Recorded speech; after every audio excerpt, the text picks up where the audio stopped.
It just doesn't make sense to not set up the right plan. When someone is looking to build a house, they will spend thousands of dollars to hire an architect to come up with the plans for the house. So why wouldn't somebody just spend a day or two setting up their goals to make sure that they can start to see that success they want? So whether you're somebody who doesn't have a framework to set up your goals, or the system that you're using is just not working, I want to share with you an unconventional system that worked for me. Hey, welcome back to the channel. If you're new, my name is Bennett. I'm here to just share some ideas that have moved the needle just a little bit in my own life, so I hope you find it beneficial. So we're going to give you the 5-step framework that you can start using to set your own goals. But before that, we're going to just start with certain expectations that people just get wrong when it comes to achieving the success that you want. And if you're the type of person who wants a physical copy, make sure to take a look down below at the productivity roadmap, where I break down most of these steps with some real live examples. So let's get into it. The first expectation which we're going to have to shift is the difference between deserving success and a wanting success. There's a term that's thrown around so much now, a wantrepreneur. Somebody who wants to become an entrepreneur, but just wants it more than they're actually taking the action. And what we have to realize is if we're getting frustrated, we're emotionally getting down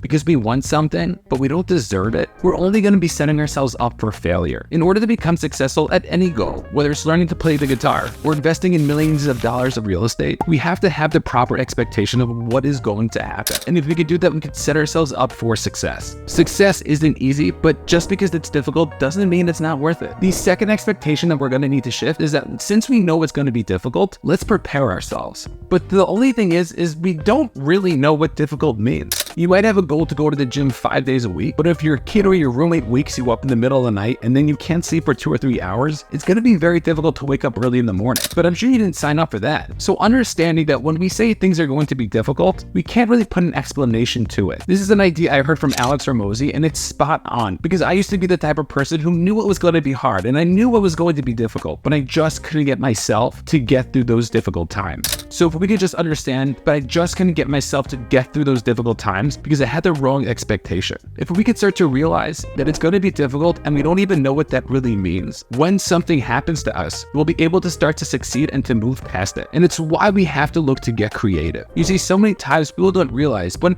a brick wall gets put up in front of you and you don't know what the next move is, sometimes you just have to take a step back and see what else is going on. If you can look to get creative in the moment and curious to see what it is you can start to do, you'll start to see different paths being able to open up. People love talking about the fact that all you have to do is just X, Y, and Z and you're going to get the result, but understanding that every person's different, everybody has different fears, everybody has different resources, so we're all going to have our own unique journey, and that's okay. So recognizing when the hard times do come, you're just going to have to get curious and creative. That's going to be the thing that's going to be able to help you get through those difficult times. The third expectation that we're going to need to shift is the idea of what failure really means. I one time invested in a real estate property and I lost a bunch of money. And I went to my coach the next time we had our session and I was speaking to him about it and I was so frustrated. And he looked back at me and he just said, "Bennett, why are you so upset? It's just feedback." And I thought that was brilliant, because if we could just look at all our past experiences as feedback to look to tweak and to shift, that is the only thing we can really do with quote unquote failure. So the next time you go through something tough and it doesn't work out the way you expected, just recognize that's just the world giving you feedback and you have to take that information and learn from it.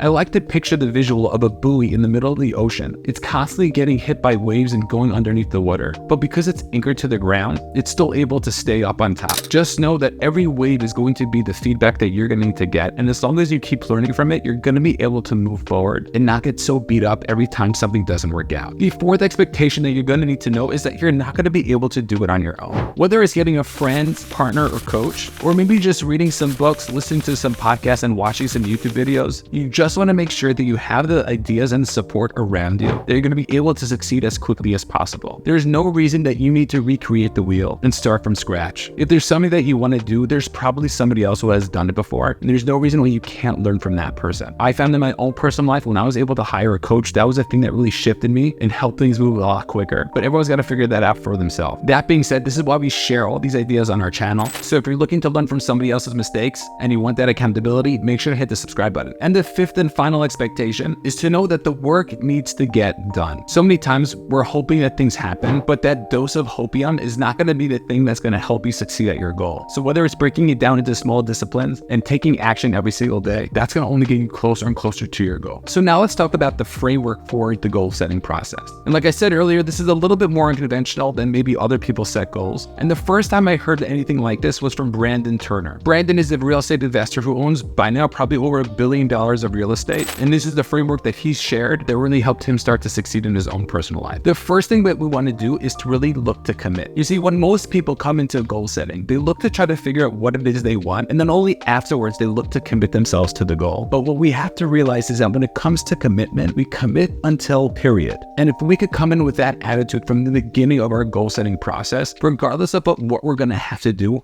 we're going to be able to commit to it in order to start to see that success. We have to realize commitment isn't just one of these nice words we throw around, but it is something that is so valuable when it comes to the success that we really want. So the first process is making sure that you're really committed to the goal that you want. This second idea is to understand your why. Like we spoke about, it's going to be so difficult throughout the process. And if you don't get clear on why it is you're doing what you're doing, you're only just going to get thrown off the tracks. What you have to do is you have to get so clear on your why and really dig 5 to 6 to 7 layers deep of why it is you want that specific goal. So if it's something like I want to make $1 million, peel it back and ask yourself why $1 million? Because I want to support my family.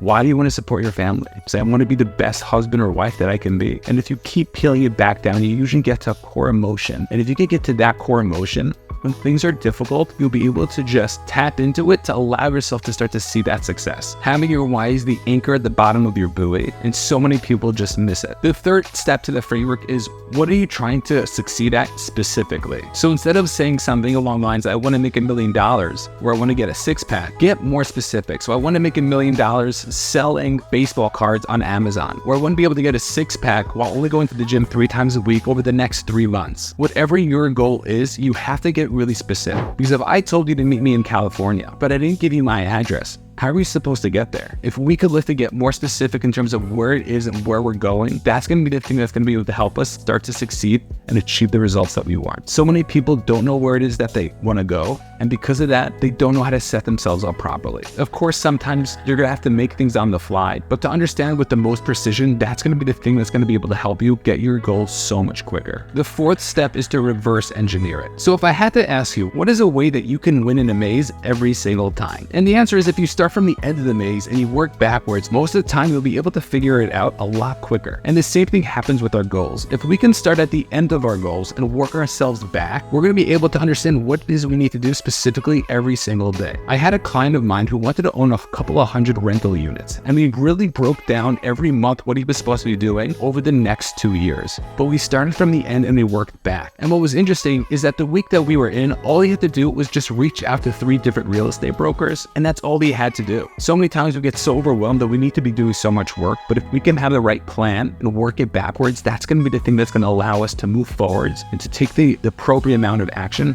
that is needed to see that success. And the fifth and final tip is to take that action. So many times people don't realize the thing that's holding them back is the action. The amount of time that I spent doing more research than was necessary was overwhelming. But we have to understand is that we have to look to take action, because that's going to be the thing that's going to be able to help us move forward the quickest. And you're asking yourself, okay, Bennett, this is all nice and dandy, but for some reason, I just always procrastinate. And if you're the type of person who just can't get yourself to take that action, definitely watch this next video, which I talk about procrastination. I give you a step-by-step breakdown on what it is you can do every time you start procrastinating.